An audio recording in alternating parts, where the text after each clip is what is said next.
Hey there, quick heads up for content.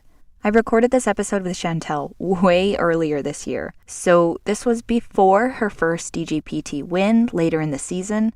So good freaking job, Chantel. Way to tighten up your game and seal the deal. We may be doing a bonus episode in 2024 to chat through that tournament and any updates she'd made to her mental game to help make that happen, just so you know. Okay, let's do it. If I just make this, I win. I felt this huge pressure, like, okay, you have to do this here and now, and I couldn't. In the moment, you feel so like emotionally attached to that one putt, and like you know you can do it, and then you fail and you let yourself down. Just because it's not perfect doesn't mean that it's not good.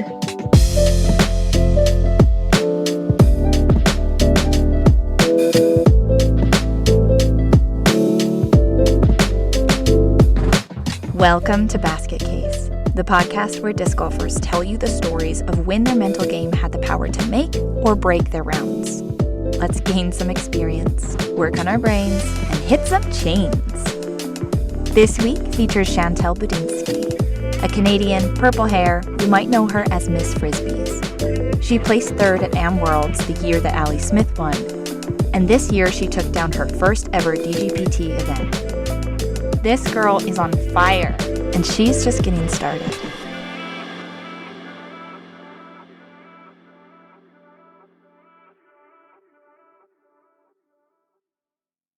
Thank you so much for coming on the podcast. I appreciate it. I'm so excited. Thank you for having me. I know we've played quite a few times together, so The last tournament I played was the Memorial. nice. Yep, I played that one. I had one great round, one awful round. So oh yes, I was there. We played the same card. Was it the second round? I'm sorry, it was the second round. I just so apologize. No, I was so stoked for that day too. We did have like such a fun card of ladies. I know. I feel like it was a struggle the whole day. It was weird, but it was still fun. Yep. Yeah, we could definitely dig into what happened because stuff happened. But I did get one good hole out of it, so it wasn't a wasted day. Yes, your birdie hole, the Yeah. par 4. Yeah. Yeah, so there's always one good thing. Maybe first off, tell people a little bit about you, how you got into disc golf, where you're from. Okay, so I'm Chantel. I'm from Canada, Ontario, and my fiance Chris and we found disc golf in July of 2019, and we were just walking our dogs at a park, and we saw the baskets. So we looked it up because we had no idea what they were, and we thought it would be so fun to try. So we went to Dollarama and got some Frisbees. It was a lot of fun. I mean, I wouldn't recommend getting Dollarama Frisbees, but we had so much fun that we went out and bought just like a starter pack. And ever since then, we just have been hooked. Oh, that's so awesome. So you're not sponsored by Dollarama anytime? No, unfortunately not. It's been really nice. We both really love disc golf, and he loves the whole, like, the YouTube. So I think it works out because I get to play disc golf and he gets to film and make the videos. So it's been really fun. Before we'd met or played on cards together, I don't even remember the name of the tournament. It was just, I'm so crazy about disc golf, and it was in between tournaments that I could watch coverage of. And so I was like, just like, searching on YouTube for like disc golf tournaments. And I found this Canadian one. It was like, maybe it was the Canadian Open. I don't know. And I was it Timmel? Maybe. I have no idea. It was just like, it was like all of these ladies, and then like you just stuck out so much, like your beautiful hair and your awesome putting.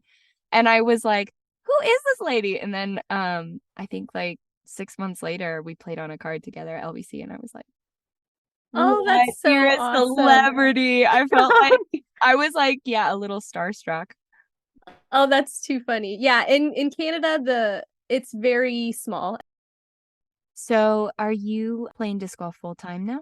I'm trying to play it as much as possible. We are trying to tour most weekends, like do a tournament every weekend. Chris and I are still working. I am a L'Oreal rep, so it works really well with what we're doing because I can kind of accept and decline work as it comes. I wouldn't say full time, but I'm trying to get there. It will happen eventually. It has to. Happen. Yep.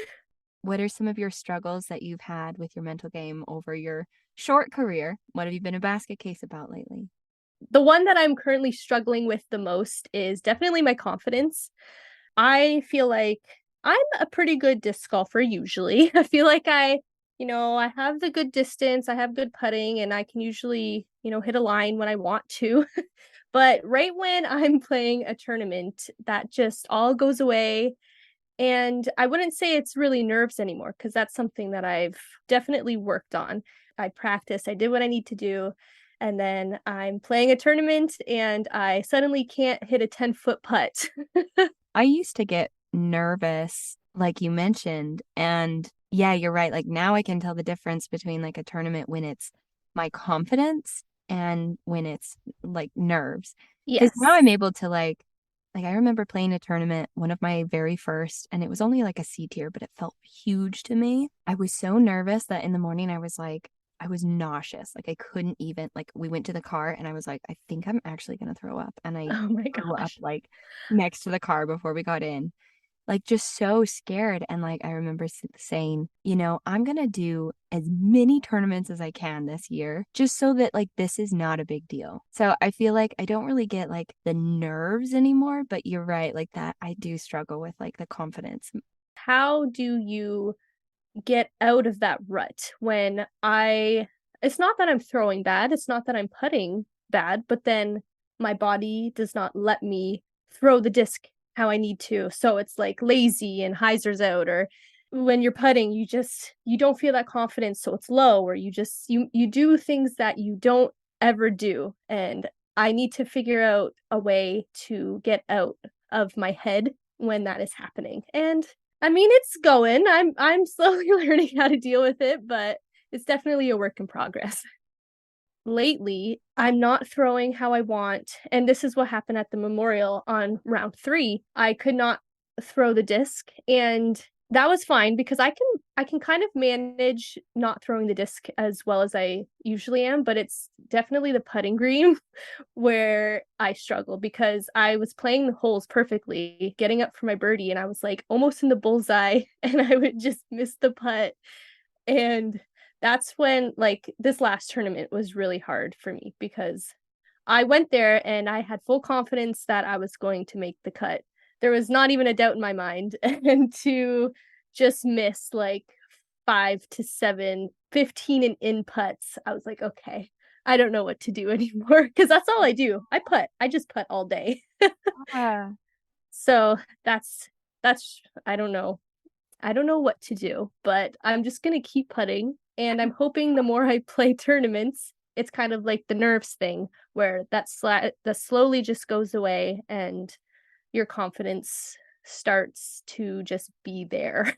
Yeah, like building up that muscle memory to the point where like you could just completely shut your brain off and still make the putt. Like Yes, exactly. That would be nice actually to just shut my brain off completely. I feel like my putting has always been my most like strong point in my game. So every time that this happens, I don't know what to do because I know how to putt. I know how to get it in. I know what I need to do, but then I don't know what it is. That's why I'm still trying to figure it out. And I don't know. Some people are like, "Oh, count backwards from 10,000 and do this and that."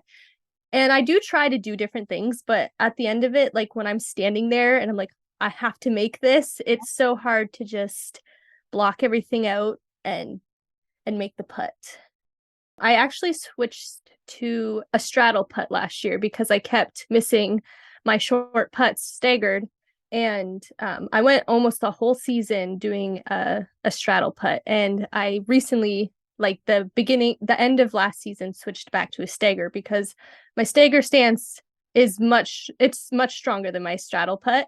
But I feel like that's also a good thing for me. I when I'm not feeling confident in my stagger, I can switch back to my straddle. And that's something I have to remember during tournaments because at the Memorial, I missed 4 or 5 putts staggered, and I finally switched to my straddle and I started making them. So I Oh, was wow. like, I got to give myself like 3 putts and then switch to a straddle or something. I usually have confidence going into the round, usually. That second round at Memorial is like case in point. The tee shot going OB on the first, because purposefully, like I was coming harder that day. Like I didn't want to play it safe out to like just turn it over and play it safe like I did day one. Like I wanted to park the basket and I like Exactly. would have been in the circle. My problem is doing that and then I lose confidence. And how do I like just forget that happened and like reset? Yes. And that's a big thing this year that I'm trying to do because I was one of those players where I have a bad hole and it's coming with me the rest of the day. So I'm getting a little bit better where I just let myself be upset for that hole. And then it's like, okay, well, you got to move on because this next hole is not going to just be nice to you because you're mad. Right. Yeah, because then it was like hole two, and then I did the same shot out of bounds, like again and again and again. Yeah. See, that's when it's really hard. When it's like compounding and you're making the same mistake, that's when it's like, Mm. how do you get out of that? Like, oh, I'm gonna do it again. I'm gonna do it again. How do you just be Yeah, confident? And sometimes like I'll look at my stamped discs and think like, you have this for a reason, so act like it. oh, that's so cute. I love that.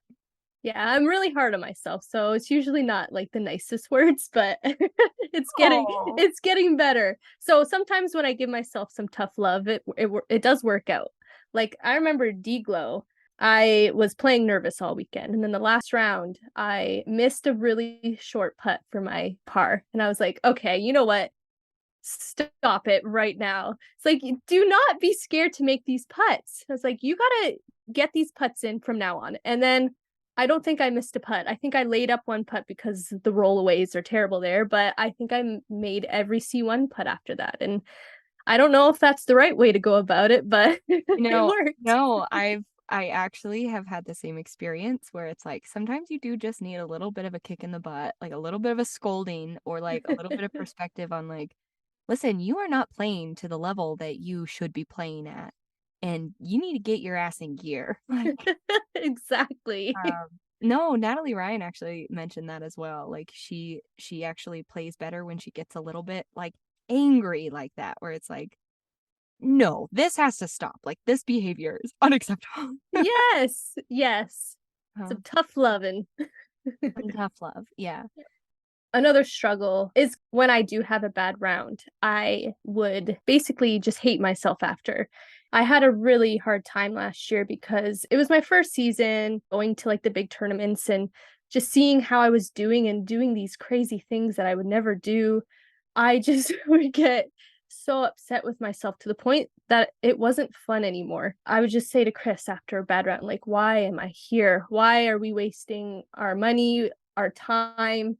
We put so much effort and then I just come out here and I can't make a 7 foot putt. And I just would be so mad at myself. That wasn't healthy. I had a really hard time at a lot of tournaments, but I decided that this year was going to be different and it was going to be the year that I went easy on myself and just let myself play and have fun, and we'll see what happens because maybe it will get better because now I'm not going to be so scared to miss a putt or make a mistake. I actually started that at the end of last year, and that's when I started getting better. Well, Smoking Aces was one of the tournaments where it's like, I'm not going to be mad at myself at all this tournament. And I played pretty well. Yeah, you kicked my trash. I was over there judging myself the whole time, getting smoked. Yeah, so it's definitely been working. It was a big struggle last year. So this year I don't want to do that to myself. I want to enjoy disc golf because that's why I'm here. I want to have fun. I want to meet new people and I don't want to bring the card down. What about some of your strengths? What are some of the parts of your mental game that you've worked through and kind of have come out stronger on the other end? I never quit. Like there's been so many times where I've had a bad round and I tell Chris like, why am I doing this? But then I go home and I'm already putting. Like it's just something that I want to get better at. I love disc golf so much that it it trumps all the bad feelings. I just know I'm going to continue learning and practicing and trying to get better. If I'm not like on the lead cards or cashing, like I know that I'm still going to be playing disc golf no matter what. I'm just like I'm stubborn. Yes, so gritty. 3 years from now, like when you've been playing for 6 years, how many people of the people that like we're kind of knotted up with right now won't even be there because they just had enough and they quit. And like sometimes that, as long as you just keep going, like the highs will get higher overall, and then you Yes. just don't get that arrested development of like if you quit, like you're never going to get any better than you are now. Yeah, exactly. And I feel like no matter what, you got to get better, right? God, let's hope so. I hope so. I played a tournament in FA2 and I did really well. I won by a lot. So then I moved up to FA1 and then I won again by a lot. So I was like, "Oh, I guess I just have to play FPO." Now, that this is in Canada, so the fields are way smaller. So I feel like I didn't get a lot of time to play in those tournaments and learn how to win and what it feels like. I got two of them and I wasn't really being pushed because Right. You never had to volley and like really dig deep and match yeah, someone who's really at the same level as you. exactly. So I didn't know that pressure, that feeling. So the first tournament, not the first tournament, it was a couple tournaments of FPO and I was in the lead going into the last hole. I was nervous. I just had to par the hole and hopefully she didn't birdie it. I threw the first shot and it was really good. And then my upshot was really terrible and I was in like the brush and I had an out. It was kind of tricky, but it was just like a standard kind of like forehand flick to the basket and I messed it up just because I was so nervous. Then I think it was like a 25-foot putt. And I was like, if I just make this, I win. And it's like my first FPO win. And of course I didn't make it because I was just so scared. Like I couldn't control. I was like vibrating. Like how am I supposed to putt when my whole body is vibrating?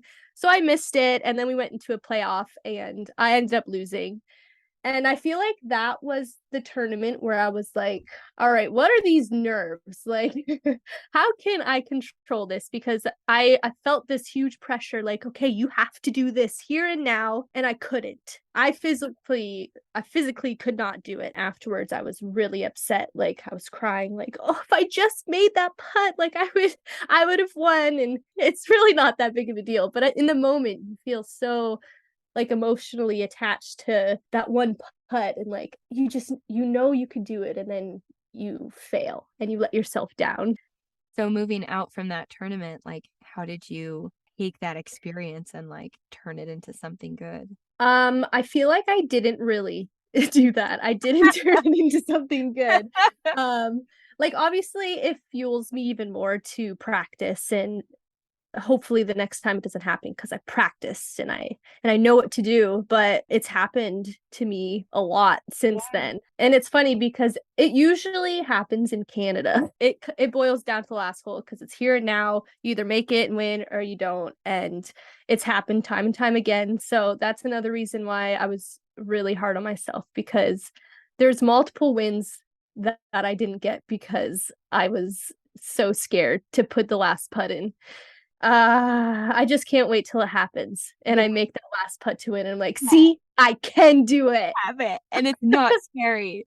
You fought back from like all of this garbage and you got a chance. Like you pushed a playoff and all you have to do is make this 25 footer and like you did it. Like you are the thing. 50% of the time, my instincts just like take over and it's like, I deserve this. I'm good and I'm going to take it right now.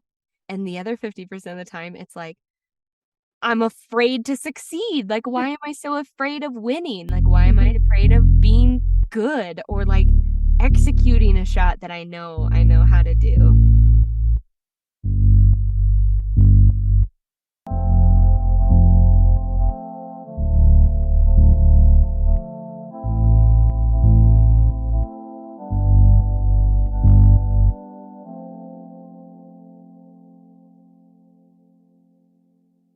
What about some of your strategies? Do you have any tips and tricks that you use out on the course? I guess it kind of depends on the course itself. Like when we just played at Memorial, I told myself I was not going to run anything 20 and out towards the water. That was just going to be one of my strategies because That's funny. it's just not worth it. Because now I have that fear. It's like, oh, okay, the water's right there. And now you're already in your head. So I was like, just lay anything up 20 and in. I also like to know that I can birdie a hole. So in practice, I will birdie the hole and then I'll move on because I need to know in my head that I can do it so that in tournament, I have that confidence to hopefully birdie it.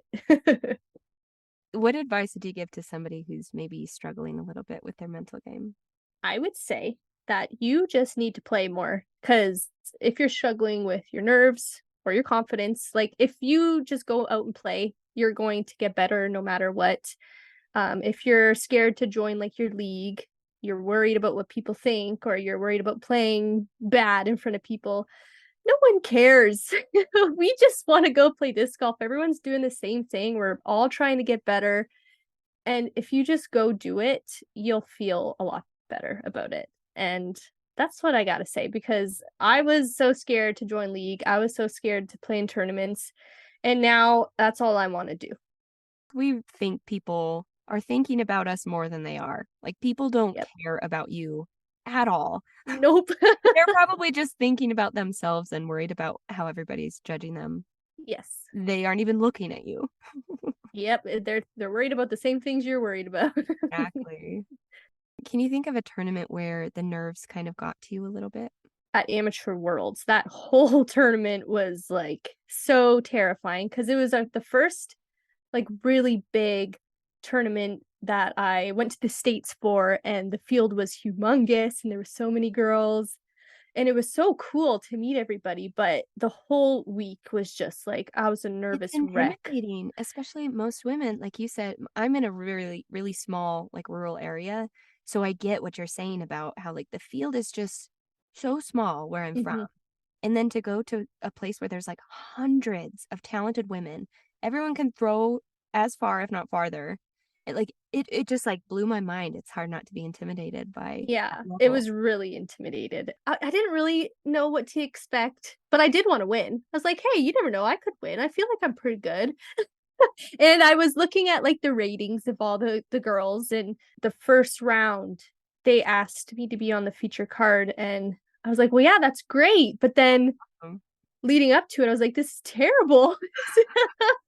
I Were was you nervous? I was so nervous. Mhm. I couldn't sleep. Like I didn't know what I was going to do, and I didn't play very good the first round. I was just, being myself, lazy, missing my putts, doing what I do. And then the next round, I had a really good round. Everything, it was just much calmer. I think I was on chase card Yeah, but or maybe third. definitely less pressure though. Like Yeah, the so eyes much. aren't on you. Yes. And then once you're being filmed, I feel like the card isn't as like talkative and like, having fun, that type of stuff. It's more serious.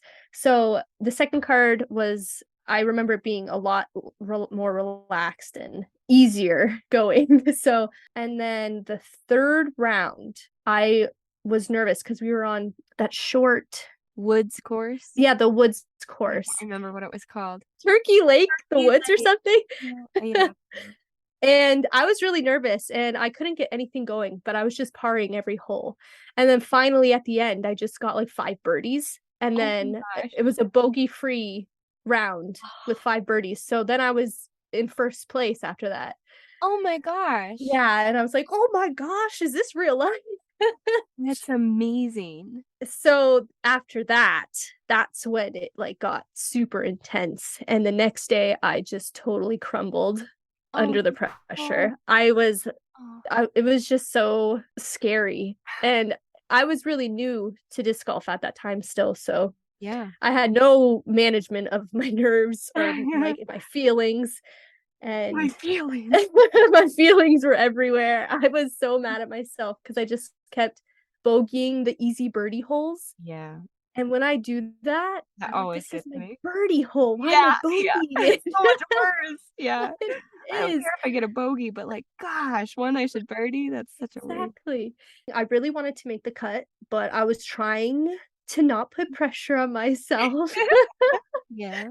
And I think I shot like one of the hotter rounds of the day. Oh my So god. I made the cut and I was super happy. So I was one of the 4 people who could play in like the little 9-hole Oh, playoff. yeah. But I just remember I couldn't do anything. I was just so nervous and I couldn't make a putt because I was throwing pretty decent and I just couldn't capitalize on anything.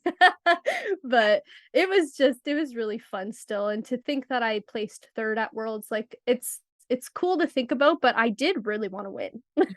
Yeah. No, third at Worlds and third for Rookie of the Year. Like, that is so good. Like, you are one of the top players in your class. Like, you absolutely are. You're one of the top people. So that's, yeah, even though it's not first, like, it's very good. Like, it's noteworthy and like, don't forget Yeah. that. You're one to watch.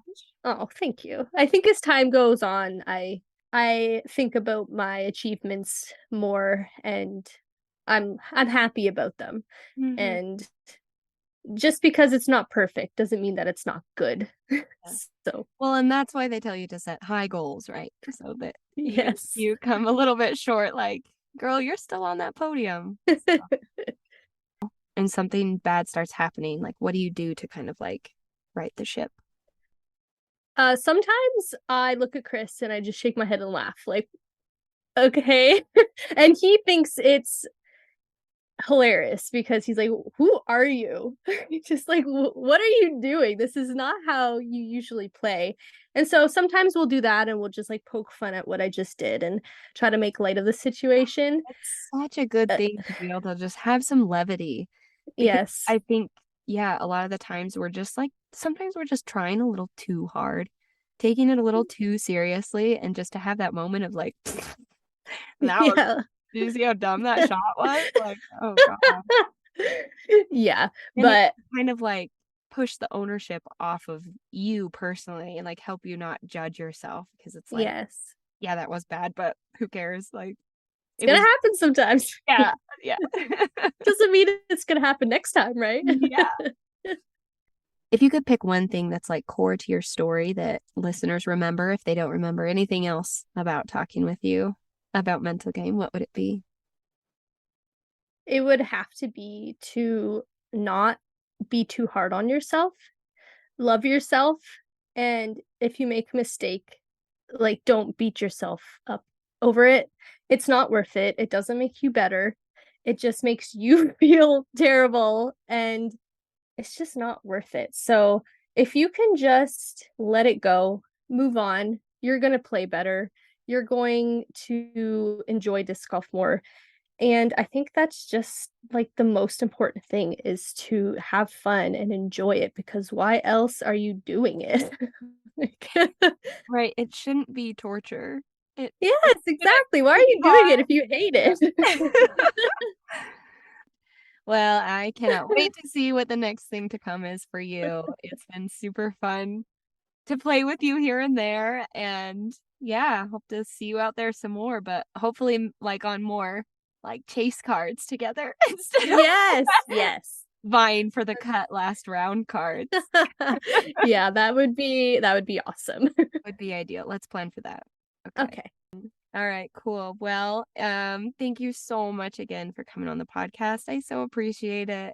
Thank you so much for having me. It was so fun talking about the mental struggles. I know. It's real. The struggles, the mental struggles are real. So it really is. Everyone's going through it. We're all gonna figure it out.